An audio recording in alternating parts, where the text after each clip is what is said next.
Welcome back to Highly Respected. I'm your host, Scott Greer. I hope you guys had a lovely and wonderful Thanksgiving last week. I know I did, and you all should have as well. I mean, they may cancel Thanksgiving soon enough, but we're not going to let that happen. We're going to make sure that the war on Thanksgiving never succeeds. So we've got a great episode for you guys this week.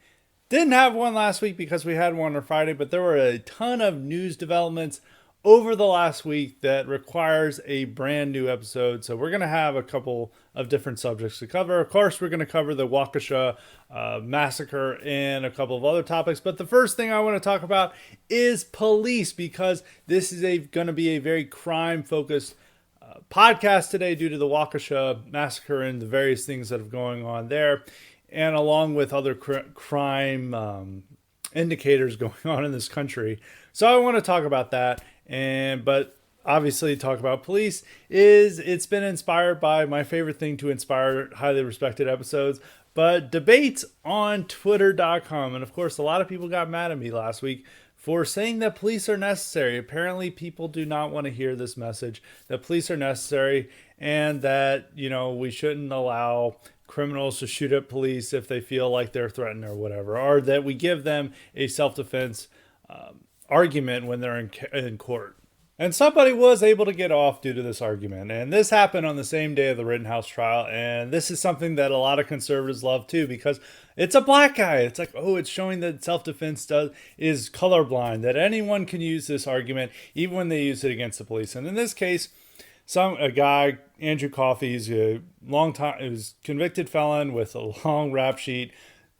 He was the target of a police raid. They said it was a what they like to call a no-knock raid, even though the police had said that they announced themselves. But Coffey, of course, didn't. And of course, we have to believe the word of a black felon when it comes to this case. And he shot at police. And when he shot at, the police had lit up his room and they had killed his girlfriend. And he had been charged with the murder of her and had been charged with attempted murder by shooting at cops. And he was found not guilty of the murder charge of his girlfriend, which probably is excessive, but he was also found not guilty of the attempted murder, which is really becoming I think the center point of the story, are saying that you can have a self-defense claim against police even when they charge into your house, believing that you're a drug lord and running a drug den, that you now can shoot at them and say it's self-defense. And conservatives turned Coffey into a hero. They're like, this guy is practicing self-defense. We love this guy. He is so great.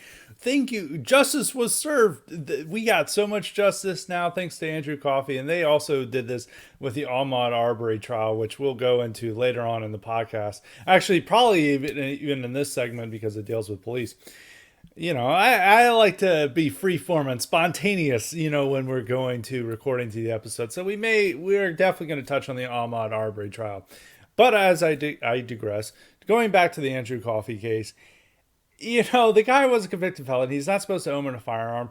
They did find drugs, not enough to say that it's like necessarily a drug den, but, you know, who knows what the real story was. This had been suspected by informants and other people to the sources, saying that this is a drug den, these drug dealers are living there.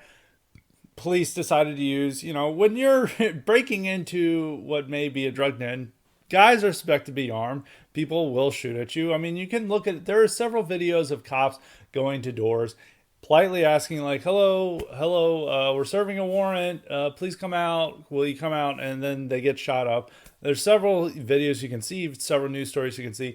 And when you're going to a place that you suspect to be dangerous, police are likely to use tactics to ensure that they don't get shot, which maybe you can say no-knock raid, like barging into their house when they're likely asleep, throwing flash grenade. Some of it we could say it's excessive, and some of it needs to be limited. There are of course cases where they got the wrong house and they wrongfully killed somebody. And there are cases, of police wrongfully shooting people even outside of no-knock raids. Like, police are not perfect. There are bad police. There are many cases of police misconduct. But people shouldn't take the cases of police misconduct or police doing things that we don't like, and then going and siding with Black Lives Matter and libertarians to say that we don't need police, that we can just police ourselves. And I don't really necessarily believe that case, especially in the society we're witnessing right now. What you have to see is that any cases of self-defense, and this isn't a good thing. Like this is being very pragmatic, but you have to look at what happens when people decide to police themselves or act in self-defense without going to law enforcement. We can see this in Rittenhouse, and we can see this in the Ahmaud Arbery trial. In Rittenhouse's case, this guy, police had totally neglected their duty. They weren't going to protect businesses. They weren't going to do anything, and that's why armed citizens had to go to Kenosha and protect businesses from looters and marauders.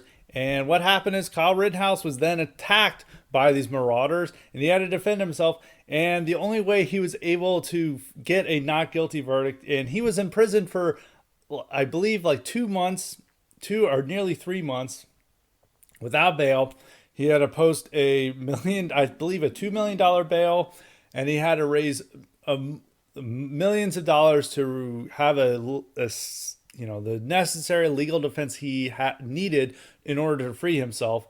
And he's now like, he has to have a security guard with him at all times. His life is fundamentally changed. And even at Arizona State, where he's a student, they're demanding he get kicked off. So he did get a not guilty verdict, but it wasn't necessarily a win for self-defense. I went over this. It's like, what happens if you use self-defense is that you need to raise millions of dollars for your bail and for your legal defense, and that you need to accept that your life is fundamentally changed. This happened with George Zimmerman and Trayvon Martin case. This has happened with many other people. And with the Ahmaud Arbery trial, this is like this citizen self-defense force that goes out and patrol their neighborhood. Don't have to worry about police.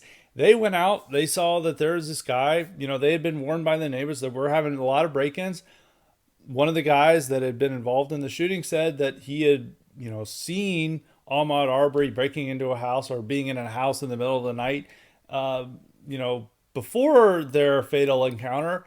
And they went out to solve the situation and to detain the Ahmaud Arbery before the police got there. Well, they tried to do that, and Ahmaud Arbery attacked one of the men. It was Travis McMichael. Tried to grab his gun. Travis McMichael fatally shot him, and now 3 men, even including one man whose only crime was following along with him and videotaping it, were all found guilty of murder. And they're never going to see the light of day ever again. So this is what happens with self-defense. And when people say, like, oh, we need more self-defense, well, like, look at our society now that we're criminalizing self-defense. At the same time, we're defunding and neutering police. So there's no real defense against crime at all, unless you are a billionaire and you have your privatized police force, which it's limited to protecting you, the billionaire, and his interests, not the public. So I got into some arguments with libertarians over this, and some of the arguments, and it's not just libertarians who are arguing this. There's also Weaknats and some other people on the right. A lot of people on the right were... Well, there's a general trend on the right that we need to be anti-police. And I wonder, why do we need to be anti-police? I don't think we need to worship police or to, put Blue Lives Matter flags on our house or whatever, or have Blue Lives Matter rallies, like Back to Blue rallies. I mean, Michelle Malkin held one sometime last year in 2020, and the police didn't back the rally. And she's like, what the hell? We're doing a rally for police, and they're not even helping us defending ourselves from Antifa. So you shouldn't. And she learned a valuable lesson that you shouldn't, have these type of rallies if the police aren't even going to do anything to protect you. So I'm not going into that thing. I'm not going into if police do something wrong that we can't criticize them. These are all the people that, this is the term that libertarians kept using when they kept using straw man arguments, are being their own straw man. And they're like, this is a straw man. How dare you say we argue that Somalia would have been a libertarian paradise? By the way, here's a video saying that Somalia is a libertarian paradise before George W. Bush ruined it. How dare you say we want to abolish police? By the way, here's me calling for the abolition of police. And it's like, they are their own strawmen. I couldn't imagine, I'd always, people had always joked about how libertarians would love Somalia. And then I had all these people in my mentions talking about how Somalia was an incredible place, much better than the rest of Africa when it didn't have a state. And then George W. Bush ruined it all. And I was like, wait a minute. we've joked about this before, and Somalia was terrible prior to George W. Bush's intervention. And like they kept saying George W. Bush's intervention, and all he did was he sent like special forces and like CIA to kill terrorists there and to clamp down on Somalia being a pirate den, which it's like, it wasn't a major intervention, it wasn't a major invasion, and like it is in our interest to like kill pirates and selected terrorists. So I'm like, I don't think like a few special operators there being there is like necessarily responsible for it going to shit. I think it's just another way of blaming the West instead of Somalis for its current problems. But libertarians then use it to blame statists rather than the freedom-loving Somalis for their own predicament. So all these libertarians were getting mad at me. Primarily, I didn't realize that there was this many libertarians. They were getting very angry at the thought that you would say anything nice about police, that police are the enemy, and that they look forward to shooting police when they come into their home for barging in to arrest them for their weed or whatever. And I made these like valid points. Like I'll like get out my way with libertarians. It's like libertarians really are permanent teenagers with the issues that they care most about. And there are all these people like, well, I don't care about this, but the majority of libertarians care about what Cato Institute, what Reason, what the main libertarian outlets talk about. It is legalizing drugs, fuck the police, supporting, making sure pornography and other obscene material stays legal and is prevalent everywhere. And those are like their main issues. Like some people will say like, well, libertarians are anti-lockdown. And that is true. And the Libertarian Party platform in 2020 was anti-lockdown. But what did the candidate Jo Jorgensen mainly talk about? She talked about anti-Trump. She talked about open borders. And she talked primarily about decriminalizing sex work. So that's what she was really talking about. It was not about like lockdowns or anything that actually mattered to people. It was about these goofy niche interests that pertain and interest permanent teenagers. And the way that these libertarians react to any type of authority, or whether it be police or anything, and the fact that they think that without authority and without the state that we'd all be good natural people, and we could operate on our own without any enforcement mechanism. Like all these people, I said, libertarians, like communists, believe that, well, unlike communists believe it's like capitalism that makes people evil, or the profit motive. But with libertarians, they believe the state makes people evil. It's like, we're naturally good. We're naturally lovable people, and that the only thing that makes us bad is the state. So we need to get rid of the state so people can be good. And people are like, well, that's not true. Oh, that's why we've come up with, we don't believe people are naturally good. I'm a misanthrope. I actually believe that's why we need the non-aggression principle to enforce. And it's like, okay, you don't believe people are, okay, let's say you believe people are bad, but you believe that they will follow an abstract principle with no enforcement mechanism. We no longer have police. Like have complete autonomy over yourself, and you are there just doing your thing, and you're going to follow this abstract principle and for no reason at all. No, there's no enforcement mechanism keeping you to doing this, but you're just going to enforce it anyway or follow it anyway. That's a sign that you believe that people are naturally good and that the state makes them bad, and that without the state we wouldn't have any crime. So it's very utopian. It doesn't understand human nature. It doesn't understand a lot of things. And people we're noticing like, well, Scott, you've said a lot of good things about folk libertarianism, and I do, and I think there are still good things about libertarians, but I think the one thing is that people who are very insistent on calling themselves libertarians, who indulge in the silliest ideas such as privatized police, and then they think that that's going to be much better than public police. I don't know why, but they always just say that everything private will just be better. In some cases, private is better, but I don't think when it comes to police, I doubt that, because I think that privatized police would be more interested in a profit motive, even more than police departments already are now, even though I know there are several examples of local police departments setting up speed traps in order to raise revenues for their city. I do understand that. I am aware of this problem. But at the same time, you don't necessarily want like McDonald's police or Jeff Bezos police or whatever police force you would imagine. And then they'll try to argue and say like, well, that's not how private police would be. It'd be ordinary citizens coming together and paying for police. And it's like, oh, you know what? We already have that. It's called a city and town police. It's the citizens coming together and paying it through their taxes to get police force. Why are they going to pay for, like, they're going to come independently of their normal institutions and raise a police force on their own and be privatized? And it's like, you just invented the state again. It's like, but now you're calling it private. So I think if the way that they would overcome that is by saying it wouldn't be controlled by billionaires or major corporations, to be controlled by citizens. They'd come together and pay out of their own pocket for police. And it's like, well, we already have that. It's called city and local government, and that's what they're supposed to be paid for. Now, police, of course, have a lot of problems, and I'm also not even quite clear how like privatized police would solve their issues. And some people say that they're too authoritarian or they're not authoritarian enough. Like the people on the right were, people are criticizing me, was even the libertarians, like showing off some cop beating up somebody and like, how dare you defend this? Or right wingers claiming that like police sat back and watched the, rioters destroy America last summer, so why should we defend them? And those were primarily the arguments coming at me. A bunch of libertarians have been wanting me to debate over this topic, but it's like primarily with Dave Smith, who's pretty right wing. I think we would agree on a lot of things, even though we were having an intense back and forth. That's what called having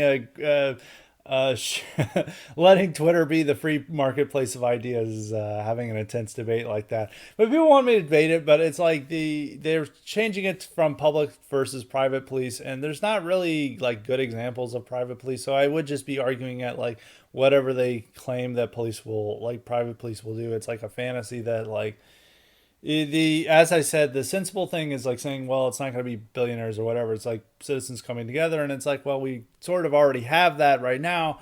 And like a lot of the reasons that we're seeing like crime increase is that the citizens have been demanding that they get neutered, and they are not able to use solid police tactics. Now you can argue that no knock raids may not have no deterrence on may have little deterrence on crime.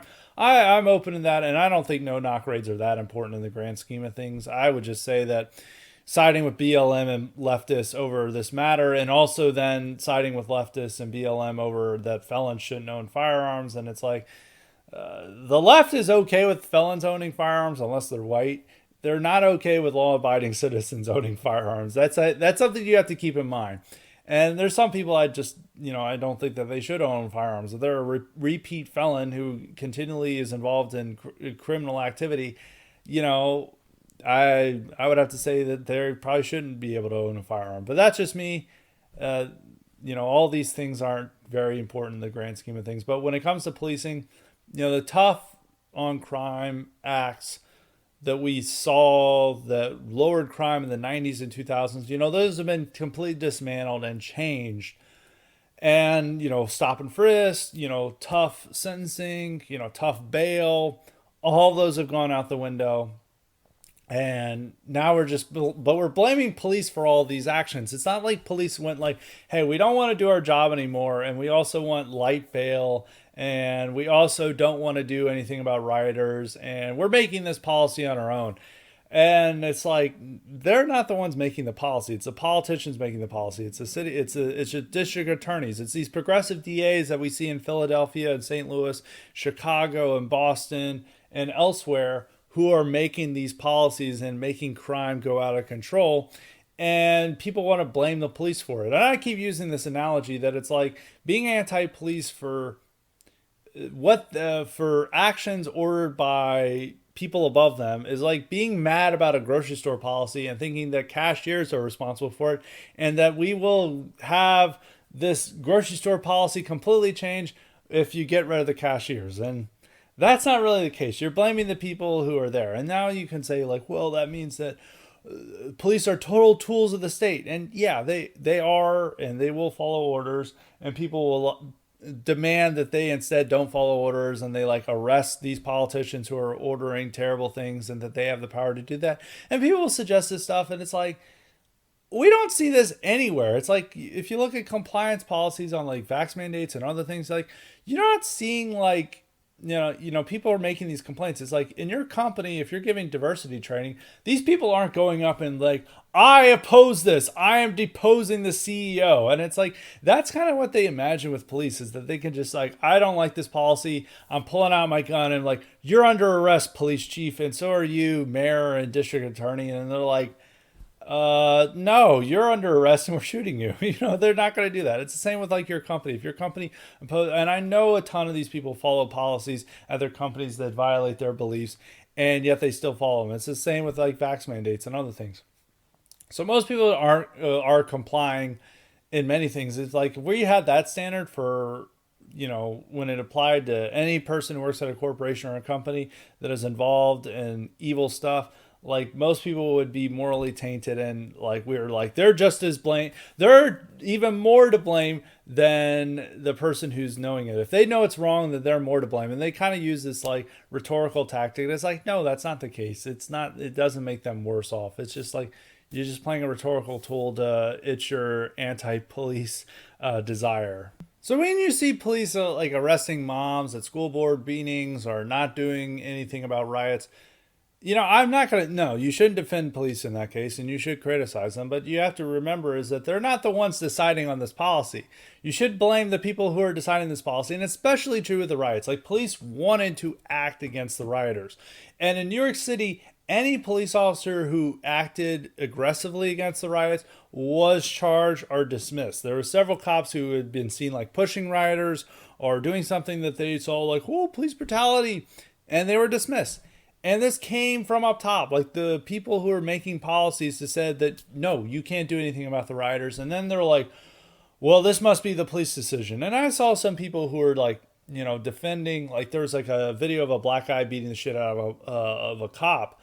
And it's mostly black bystanders standing around. And they're all like, and there's some right wingers who are like, I will not come to the aid and rescue a cop because they didn't come to the aid and rescue. They didn't do anything about the riots, and they police are arresting school board moms. So I'm glad this guy is getting beat up. And it's like, probably this guy is like a street cop. He's not the one being sent to school board meetings. He's probably in a completely different police department that is mostly focused on crime. That's why he's trying to arrest like a hoodlum on the street, not like arrest. He's not getting beaten up by a mom at a school board meeting.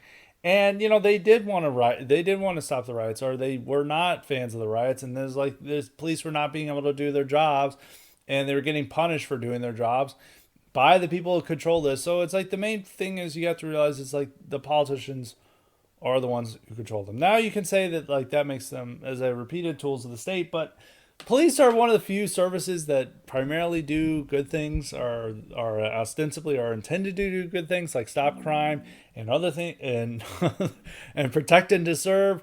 And if you don't have police, if they're neutered, if they're demoralized, they don't do their job. We're seeing this in many places. Like I had a friend who was wondering like why Louisville is seeing a massive crime surge. Why is it being turned? It has pretty good demographics when it comes to a city. Like why is this city and other places that have pretty good demographics seeing a crime surge? Well, it's police demoralization. It's like police getting neutered. And this was a place where Breonna Taylor was that story happened in Louisville. That was also a no-knock raid, which we're supposed to be opposed to. And I guess her boyfriend was a should have become a poster boy for conservatives, a conservative icon for reacting in self-defense against police barging into his home due to this suspicion that he was a drug dealer or a drug lord. And now the city has, a lot of police officers want to leave because they feel the city leaders aren't backing them, and because the city leaders are enforcing them to change their policies aimed at deterring crime. And even though they're keeping them funded, a lot of libertarians are like saying, well, they actually didn't defund the police. Like, libertarians are serious about defunding the police. It's like, defunding the police is a terrible idea. Like, how is it like, we're actually serious about this terrible idea? It's like, that's not the way to go about it. It's like, thing is, it's not just that so much that police are not getting the funding they're needing, is that they're not getting the support they're needing. And they're getting these policies changed so they can't actually do their job. And I don't know what people expect. It's like, you don't really have any, as I've said before, like, there's not, if you like don't have police, or you have police neutered and they're not able to do no knock raids, stop and frisk, and they're banned from all these police tactics, and there are a fewer number of police, that does not mean that this is going to lead to more self-defense patrols. Like, we've already seen what happens with self-defense patrols with Rittenhouse and Ahmaud Arbery. The state will come down hard on that. And there's all these libertarians like, oh, imagine me dial 911. It's like, if somebody breaks into my home, it's like, well, police are going to get involved in some case, and it's not going to look good for you. And now, under the situation we're living in. So, under the circumstances, we really can't turn to self-defense, or just saying that we'll police ourselves, because the message sent by several of these cases of Rittenhouse trial and the Arbery trial, you cannot defend yourself. And even with the case I mentioned before, the Jonathan Pentland, the sergeant who confronted a black guy who was threatening and harassing people in his neighborhood, where he was charged with a crime for merely shoving him. And the guy had been harassing women in the neighborhood throughout. You're not going to be allowed to do this. Like, the message is you have to rely on law enforcement, which is not ideal. And at the same time, they want to defang and neuter law enforcement. And I'm not sure the other alternatives, like private law enforcement, would be subject to the same problems of public law enforcement. If you want to look at Amazon and Walmart and Apple and all these other woke corporations, like, I don't know how people can want like private police in the wake of woke capitalism. In some ways, they may be worse than public police when it comes to like these matters.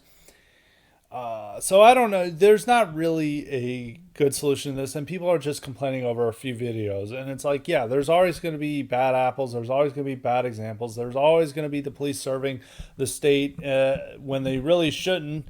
But that is the nature of it. But there's not really anything to be gained by being anti-police.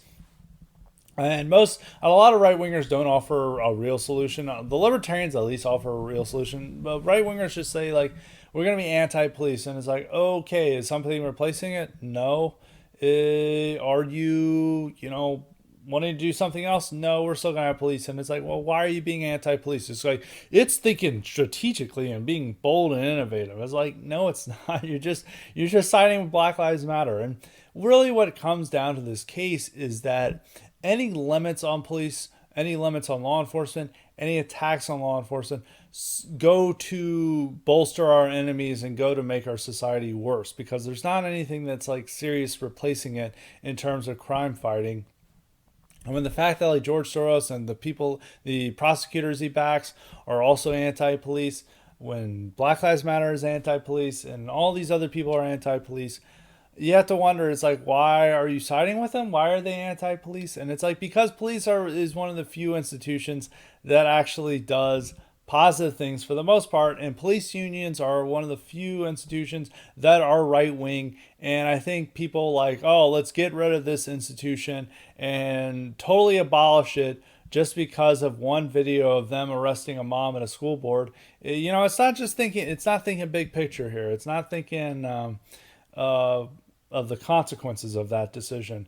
And all you're going to be left with is, and some people all say is like, well, without police, the politicians wouldn't be able to enforce their will. And it's like, they'll find ways to enforce their will. And they want federalized law enforcement. So they'll keep that around. And also, like, some of these libertarians are like, well, we just want to abolish the state first. And it's like, well, you're not going to abolish the state. You're not going to do these high concept ideas or these fantastical ideas. You're just going to limit and neuter police.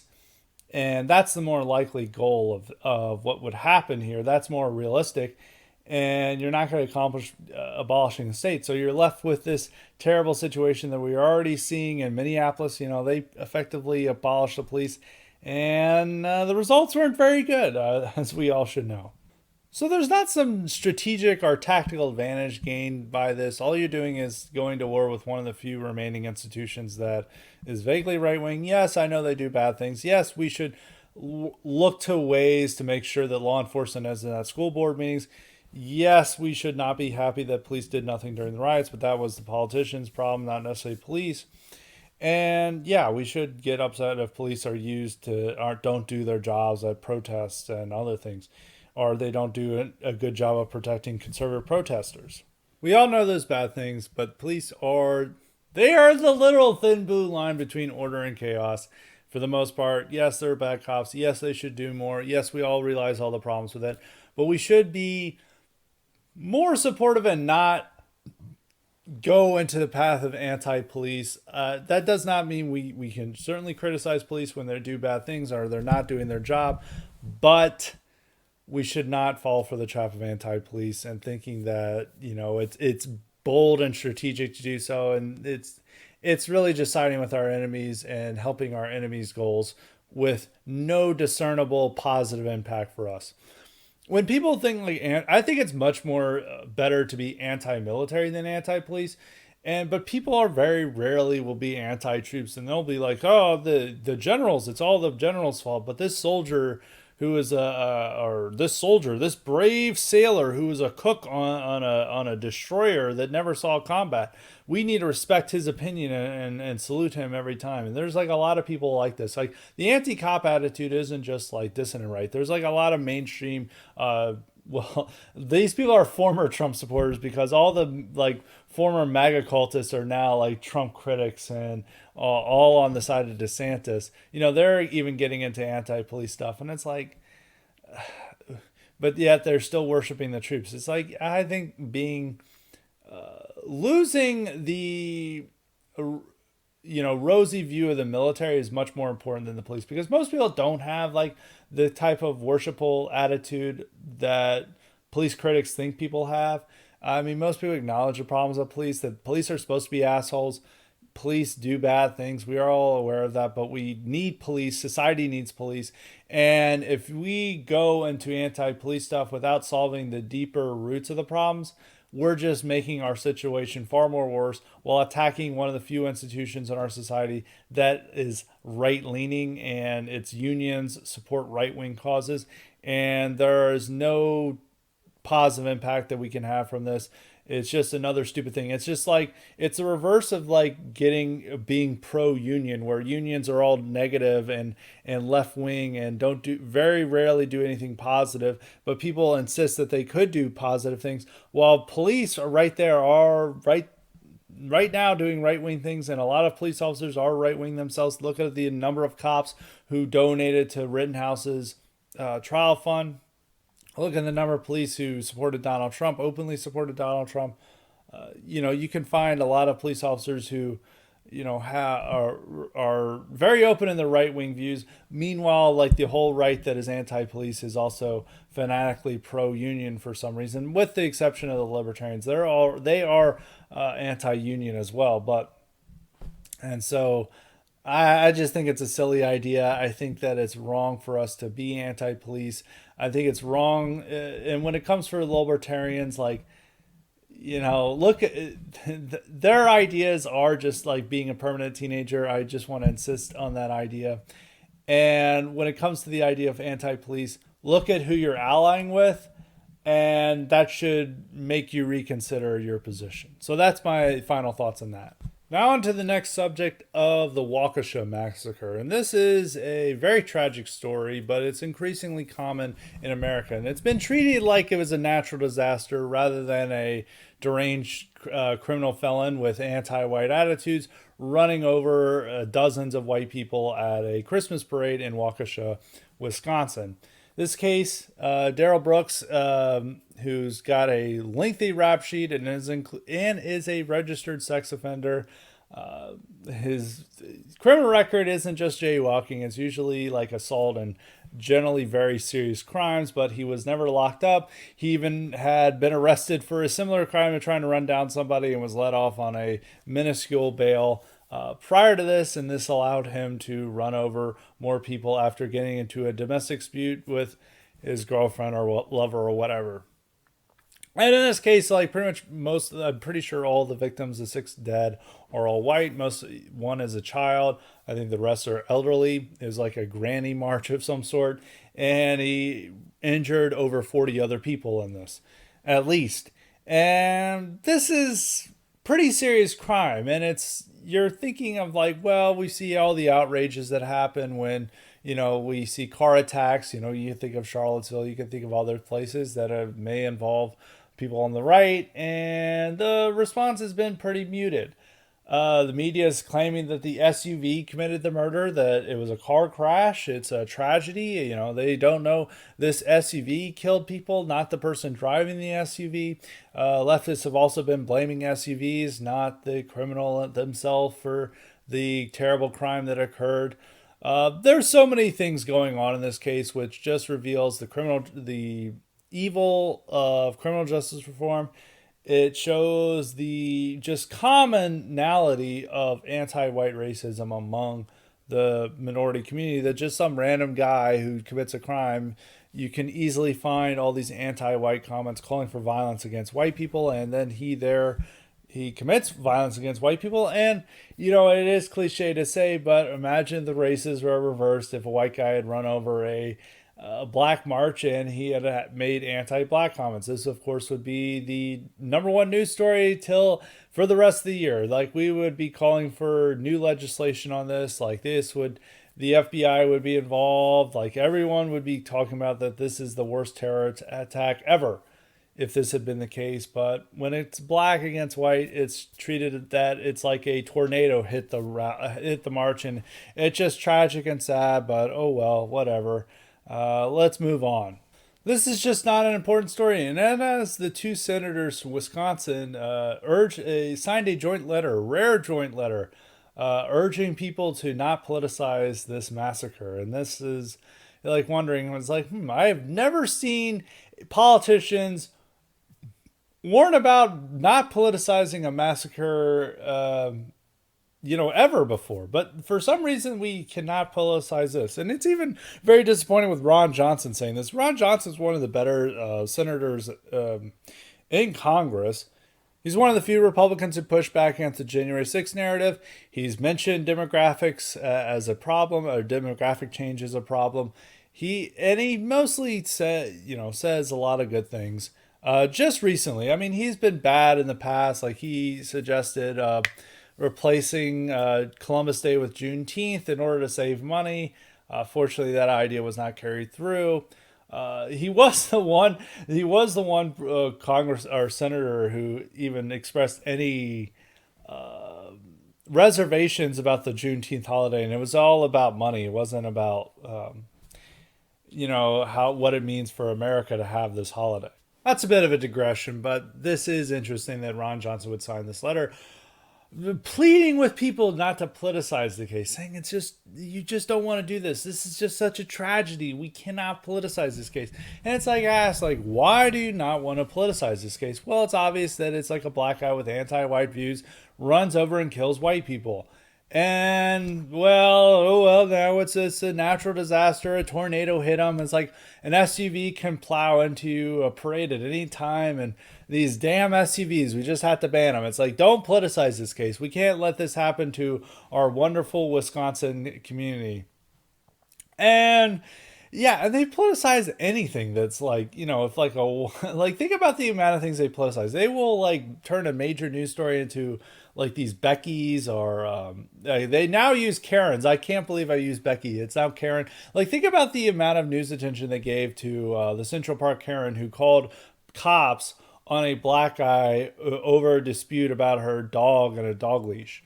That was the number one news story prior to George Floyd. That was like all the news that was talking about for a week prior to George Floyd. And nobody was hurt in that except for the Karen who was arrested and lost her job, and many had her name ruined, all over the fact that she got into an argument with a black guy and decided to call police due to him allegedly threatening her dog.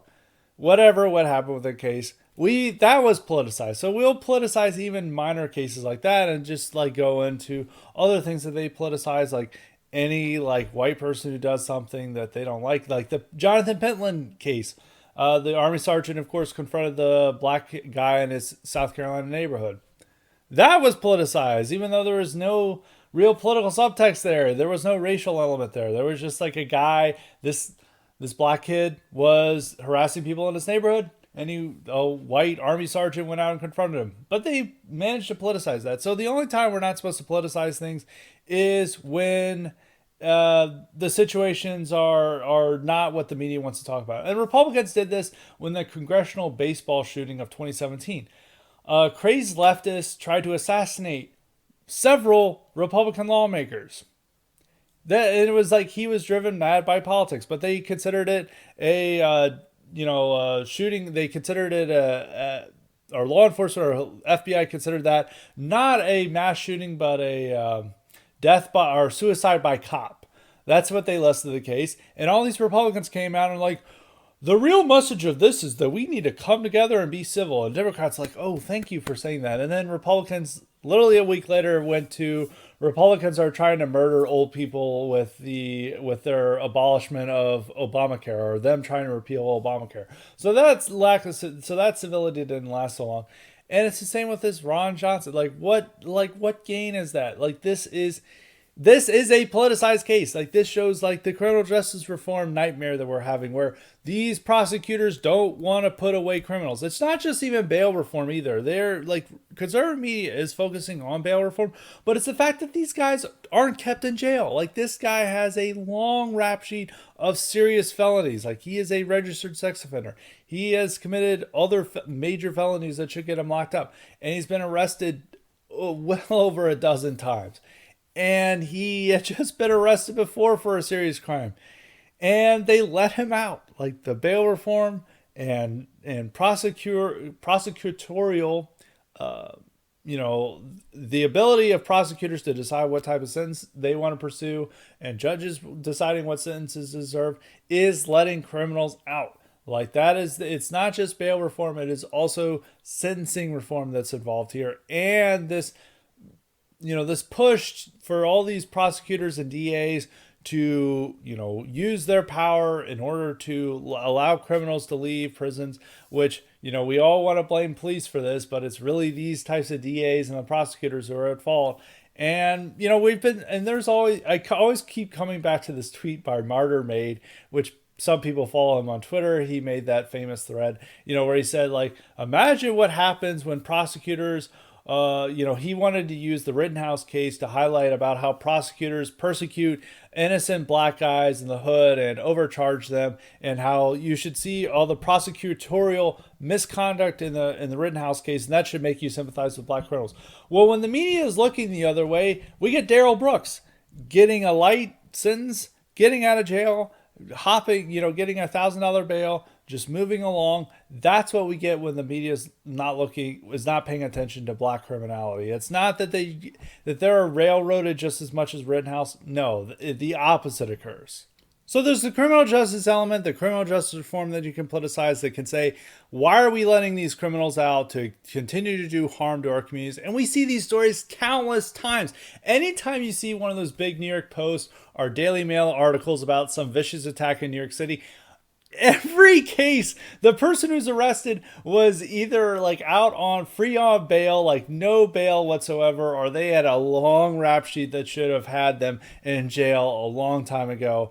And this is pretty much every case in New York City, and you could see this in other places throughout the United States. So this is like the absurdity of criminal justice reform, which is one of these bipartisan ideas that like we've got an over incarceration problem. It's like, clearly, if you're looking at these cases, we have the opposite problem, that we're not locking up these dangerous people for long enough, and then they continue to commit crimes. And it's outrageous that these people can just like do whatever they feel like.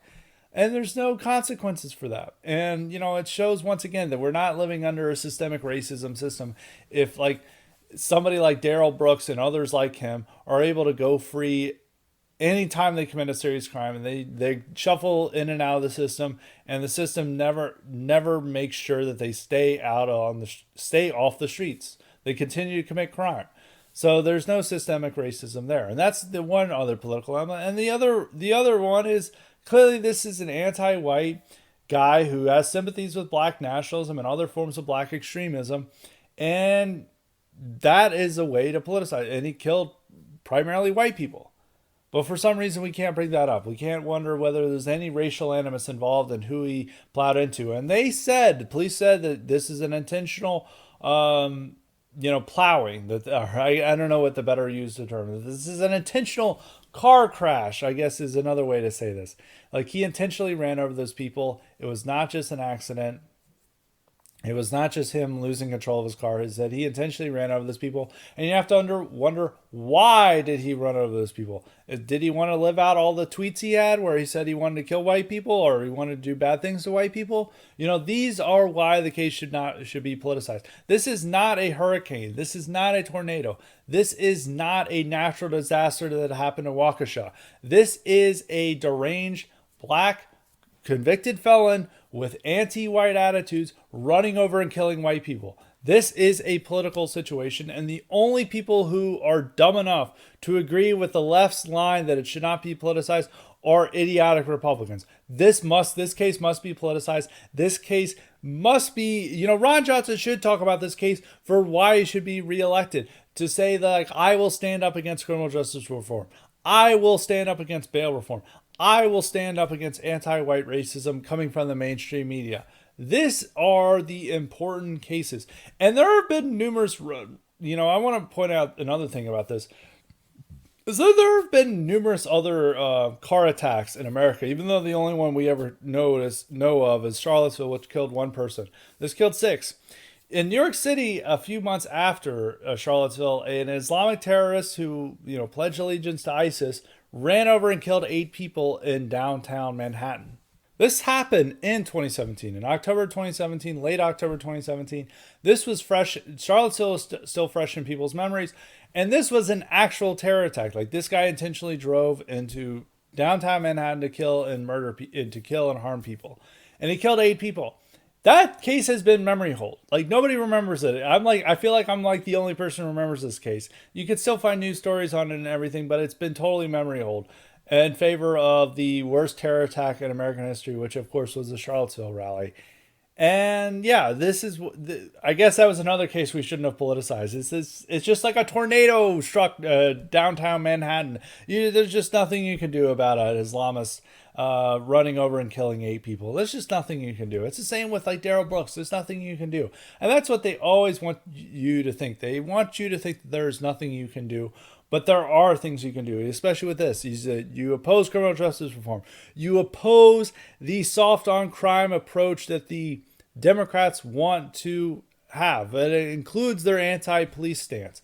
It involves these reversal of the criminal sentencing reform. You want tougher sentencing to ensure people like Daryl Brooks stay in jail. And they're not a threat to law-abiding citizens. And they're not a threat to the grannies as they're doing a parade through their local town.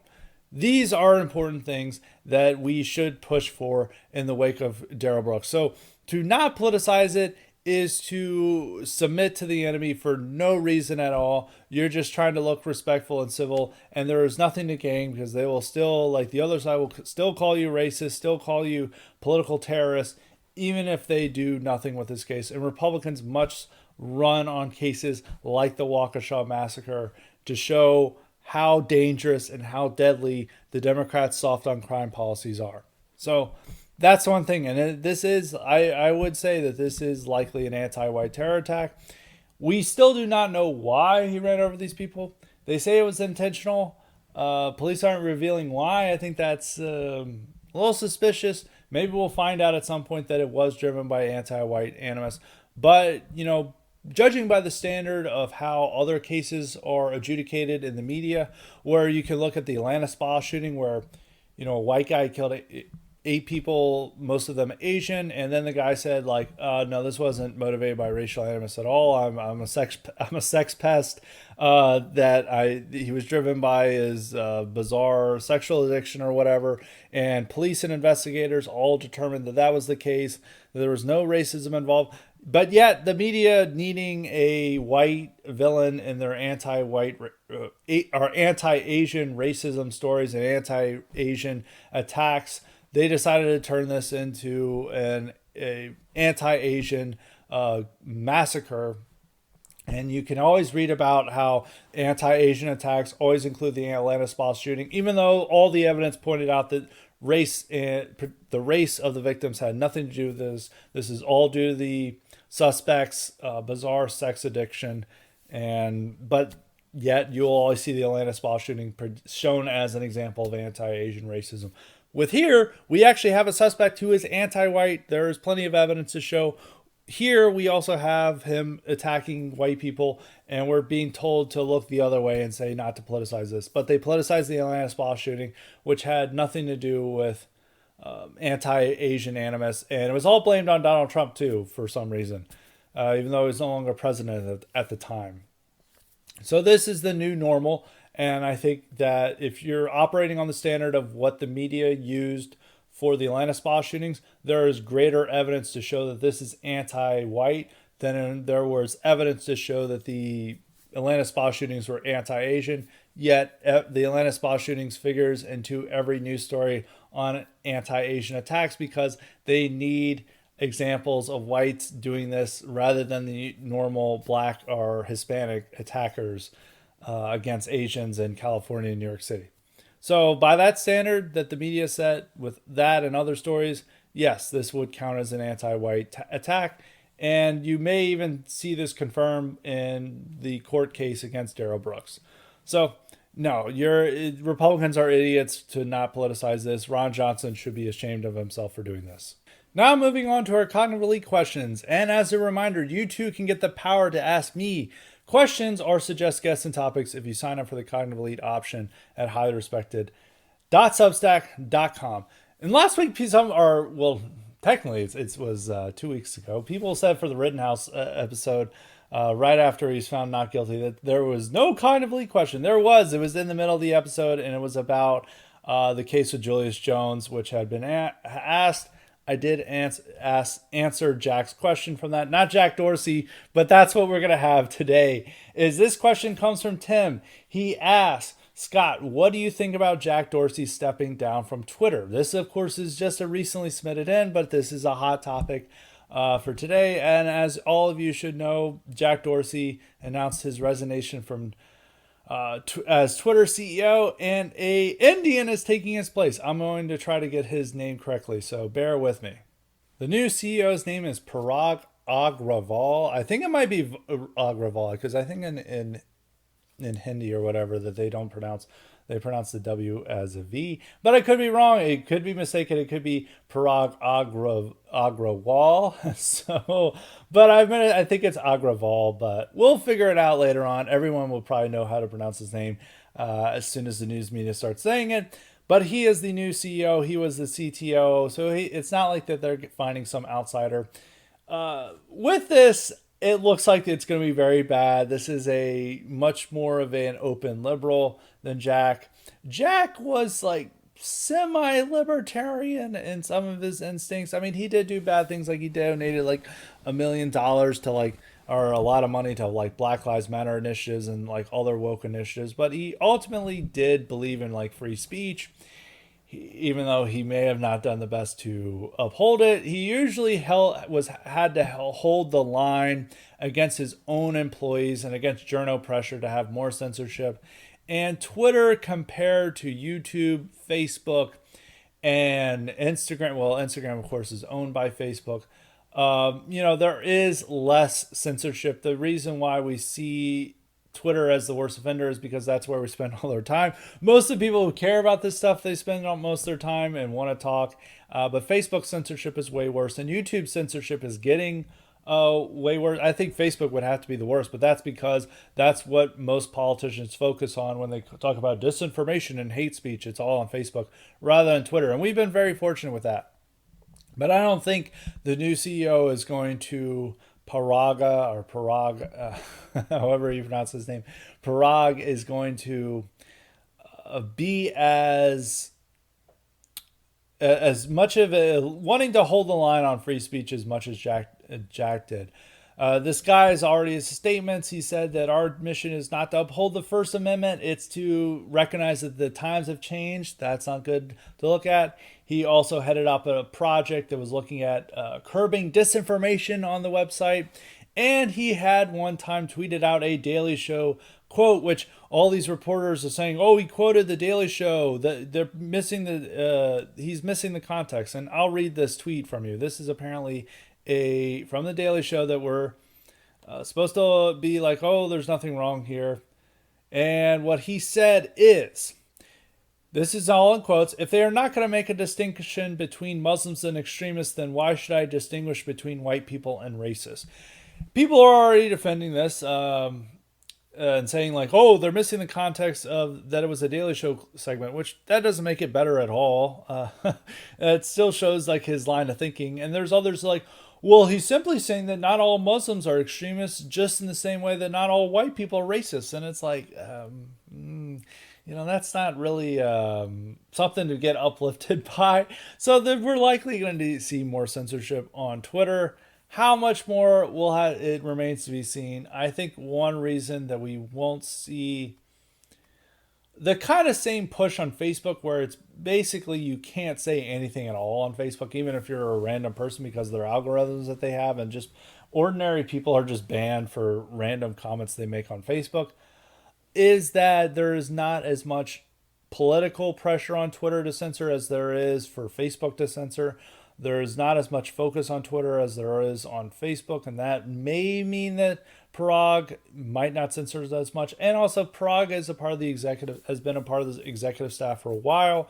He's been in charge of implementing these policies. There may not be much of a change, but it's likely there's going to be much of a change. And this is not somebody that we can expect to hold the line on free speech or to, want to protect certain accounts against censorship push.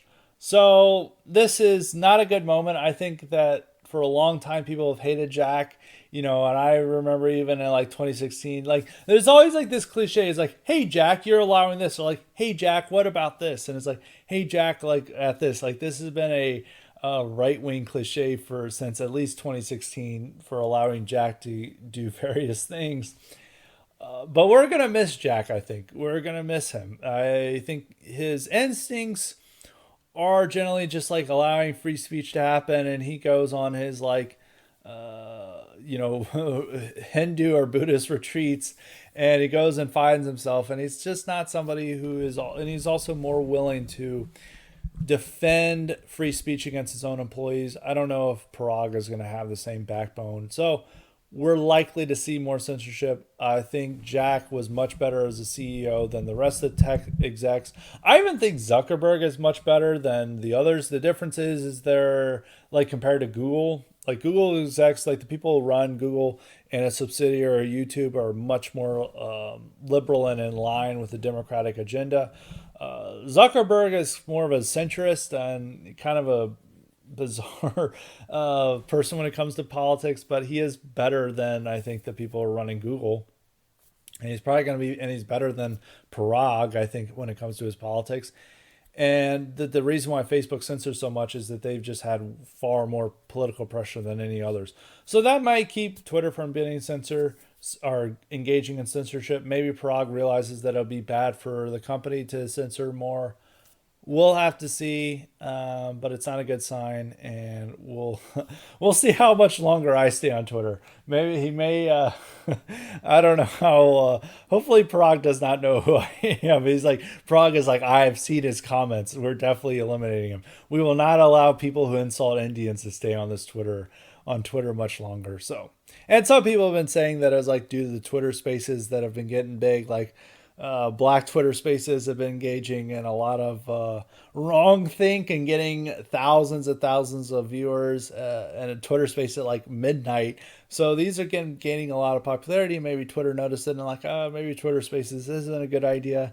Maybe we need more censorship. So we'll have to see. But I think the conclusion is it would have been much better if Jack had stayed in that role. And it is likely to get worse in the censorship. We'll have to see. It may just carry on at the same pace as before. So that's as much as we can hope for. I don't think censorship is going to get better. I don't think free speech is going to get any more protected or secure under the new CEO. So that is it for today's episode. Tune in later this week for an IQ supplement, and we'll be back next week. So until next time, stay respected.